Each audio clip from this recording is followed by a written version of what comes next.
아침에 일어나 시간표를 확인하고 등교를 위해 버스나 지하철에 올라타고 친구들과 함께 스마트폰으로 채팅을 하고 수업을 듣고 맛집을 검색하고 우리의 일상을 채우는 수많은 일들이 언어를 통해 이루어지고 있습니다. 언어학을 전공한다 하면 흔히들 언어학과에서는 어느 나라의 말을 배우는지, 노암 촘스키가 어떤 학자인지 물어보는 경우가 많은데요. 오늘 저와 함께 언어학이 어떤 전공인지 알아보면서 실생활과 밀접하게 닿아 있고 다양한 분야와 연관되어 있는 언어학의 많은 매력들을 느껴보시기 바랍니다. 그럼 지금부터 함께 가시죠.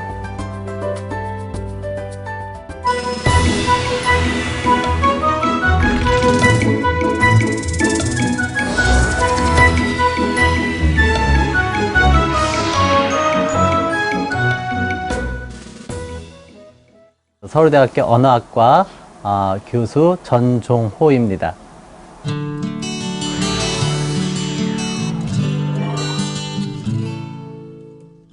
언어학은 인간의 말, 바로 언어를 연구해서 인간이란 무엇인가 라는 질문에 답을 하고자 하는 그런 인문학의 한 분야입니다. 그렇지만 다른 전통적인 인문학 분야들과는 다르게 정밀하고 명시적인 자연과학적 방법론을 적용하면서 과학성을 추구합니다. 그래서 한마디로 말해서 인문학과 자연과학의 만남, 바로 거기에 언어학이 있다고 할 수 있습니다. 언어학 이론의 발전은 소시르라든지 또 촘스키 같은 세계적 학문적 거장들에 의해서 이론들이 발전되어 왔지만 많은 응용 분야들을 포함하고 있습니다. 그래서 영어와 같은 외국어 교육, 또 한국어 교육, 그 다음에 언어장애 치료, 최근에는 핸드폰의 음성인식과 같은 해당하는 분야들이 폭이 넓기 때문에 자기 관심이 있는 그 분야를 찾아갈 수 있는 여지는 굉장히 크다라고 볼 수 있죠. 그런 점 정도가 아마 인문대학의 다른 분야와 비교해서 차이가 날 수 있는 면이라고 생각합니다.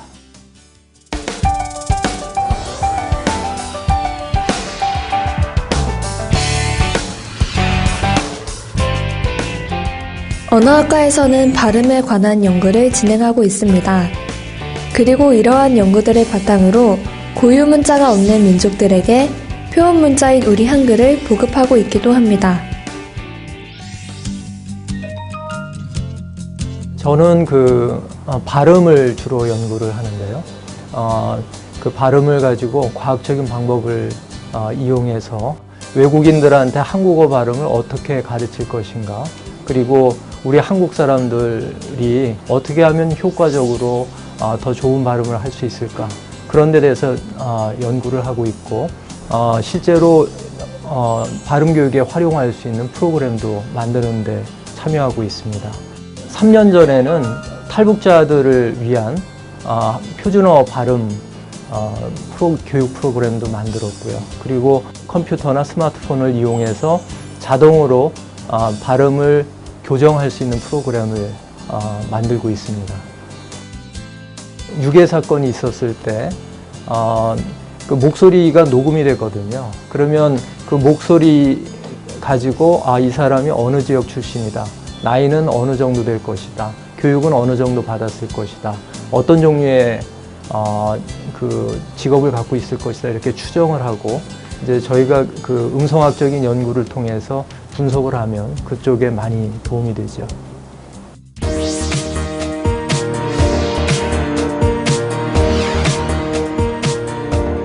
대나무나 뿔, 상아 등을 뾰족하게 깎아 만든 필기구인 각필로 새겨놓은 다양한 형태의 부호나 점 등은 천년 전에 사용된 언어의 흔적입니다.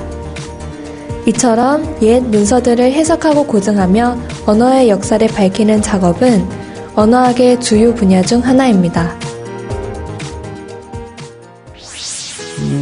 이제 각필 자료는 고려시대 때 자료인데 한국어의 조사나 어미 이런 것들을 옛날에는 점, 선 이렇게 기록을 했던 것이죠.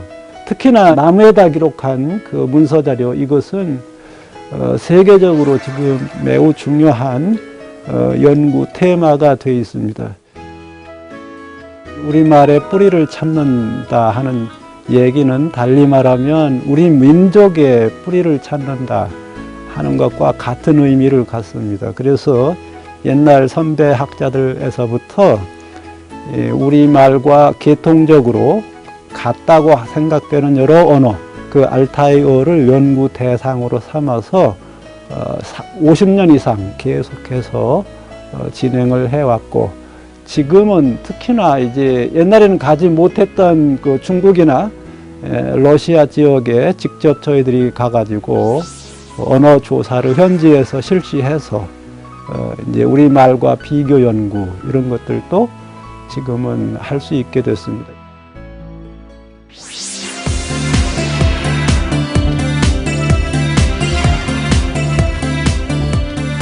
컴퓨터를 이용한 자연 언어 처리 및 음성 언어 처리를 연구하는 컴퓨터 언어학 역시 그 뿌리는 음성학, 의문론, 통사론, 의미론 등 언어학 기초이론이라고 할 수 있습니다. 언어 처리란 기본적으로 우리 사람들이 사용하는 언어에 대해서 연구를 하는 게 되겠습니다. 사람이 자연스럽게 언어를 구사하는 능력이 과연 어디에서 비롯되는지, 어떻게 해서 그것이 이루어지는지를 모델링을 하고, 그것을 바탕으로 해서 소프트웨어가 인간과 같은 언어 구사 능력을 가질 수 있도록 만들어주는 분야가 되겠습니다. 우리들이 관심을 가지고 있는 현상은 소위 콩글리시라고 불리는 한국인 봐라 영어 현상이 되겠습니다. 사회의 요구가 큰 회화 교육을 위해 가지고서 한국인 봐라 영어를 이해를 이렇게 하고, 그것을 바탕으로 해서 상호작용을 통해 가지고서 말하기 연습을 시키는 솔루션을 저희들이 만들었고, 장애인을 위한 언어 처리 기술 적용도 이제 좋은 예로 들 수가 있겠습니다.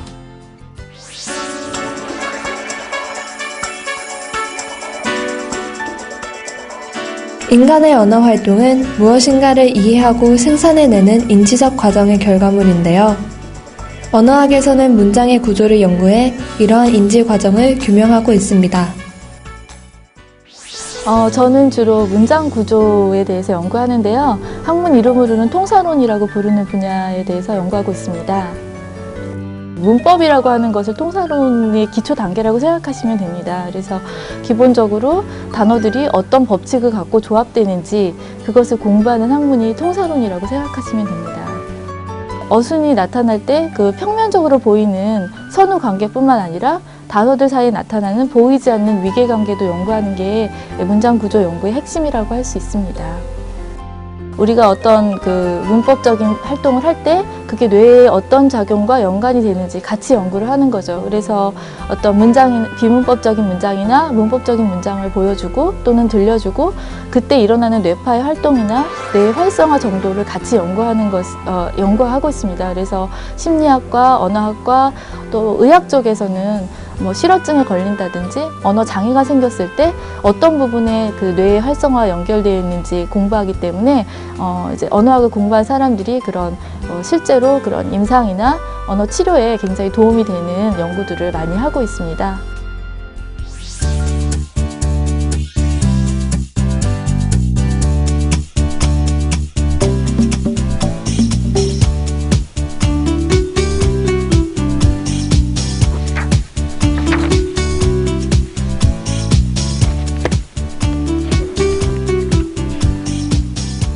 언어학의 지식들이 어떻게 활용되고 있는지 함께 살펴보았는데요.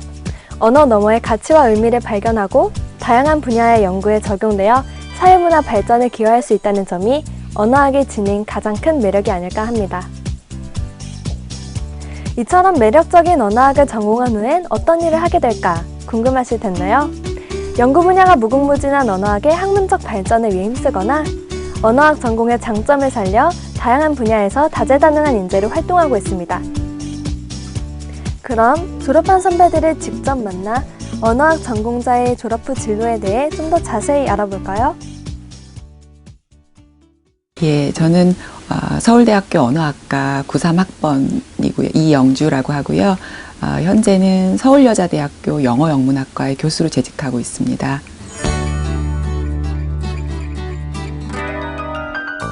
제 영어 영문학과에서 교과 과정이 영어학, 영문학 이렇게 또 실용 영어 분야 이렇게 나뉘는데요. 저는 영어학 분야에서 그 영어 의미론 또 뭐 영어학 개론 이런 어학 과목을 담당하고 있습니다.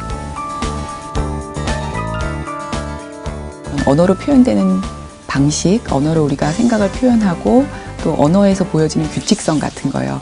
그런 걸 늘 흥미롭게 생각하고 있었는데 친구들이 나를 부를 때는 영주야 하는데 우리 언니 이름은 정은이거든요. 정은이는 정은아 하는 거예요. 놀다가 이렇게 왜 나는 야인데 언니는 아일까? 이제 그게 그 끝소리, 이름의 끝소리가 그 받침이 있고 없고 그 열린 소리냐, 열린 음절이냐, 닫힌 음절이냐 이런 차이에 따라 야, 아의 패턴이 정해지는 거잖아요.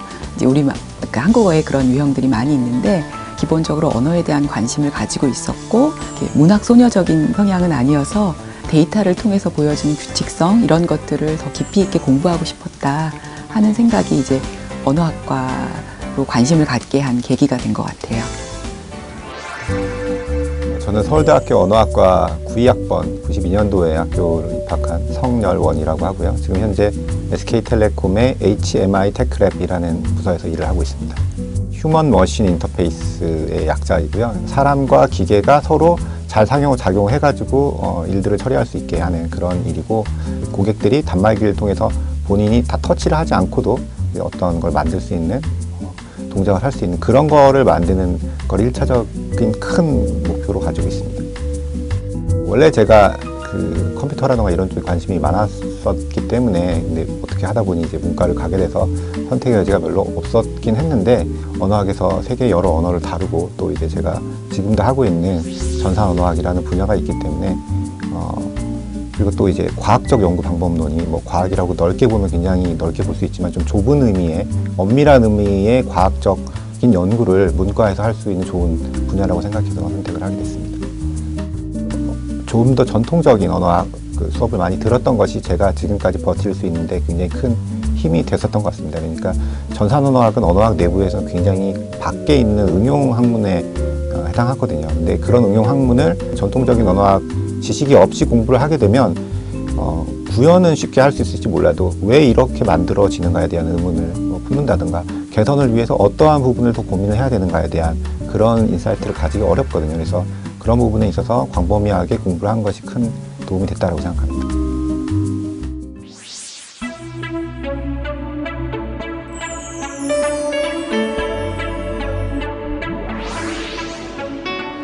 언어학과를 졸업한 선배들의 이야기를 들어보았는데요. 언어학을 전공하며 얻은 지식과 경험들이 사회의 다양한 분야에서 소중하게 활용되고 있음을 잘 알 수 있었습니다. 그렇다면 이러한 언어학은 어떤 학생들에게 잘 맞을까요? 재학생들이 전하는 돈말들 함께 들어보시죠.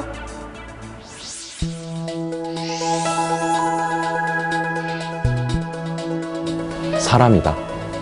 멋진 신세계다. 제 직업이자 삶이죠. 정말 넓고 다양하고 또 정말 재밌는 사람만이 가지고 있는 그런 특징이다. 즐거운 마음으로 학교를 다닐 수 있게 됐기 때문에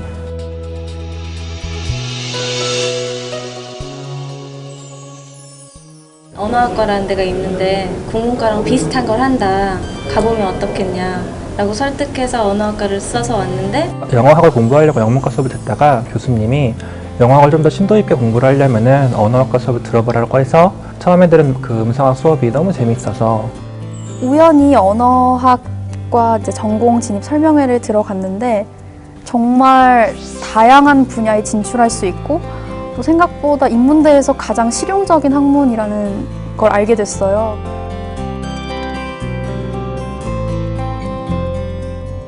고등학교 때까지는 문학이 더 재밌다고 생각하고 형태소만 봐도 너무 싫고 맞아. 이걸 왜 외워야 되나 이걸 왜 굳이 나누나 했는데 막상 와서 전공 진입 설명회 듣고 또 수업을 또 들어보니까 고등학교 때 배운 어학이라는 다른 느낌이었고 인문학이지만 약간 좀 수학적이라고 해야 되나 그런 사고방식을 요구하는 게 많아요.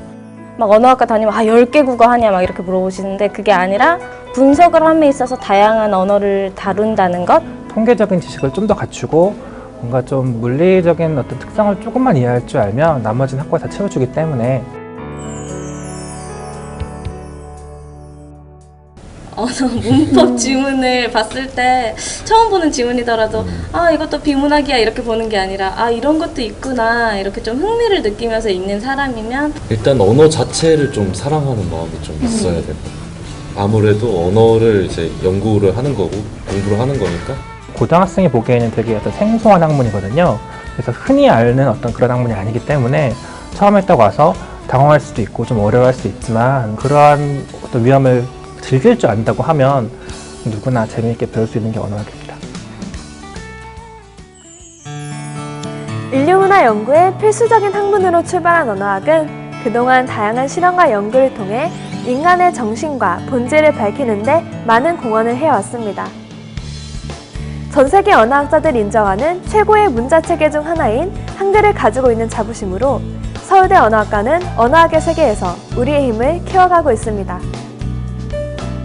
사람과 사람 사이의 관계를 이어주는 언어를 과학적으로 다루는 언어학과에서 따뜻한 가슴과 이성적 사고를 모두 지닌 글로벌 인재가 되어보시기 바랍니다.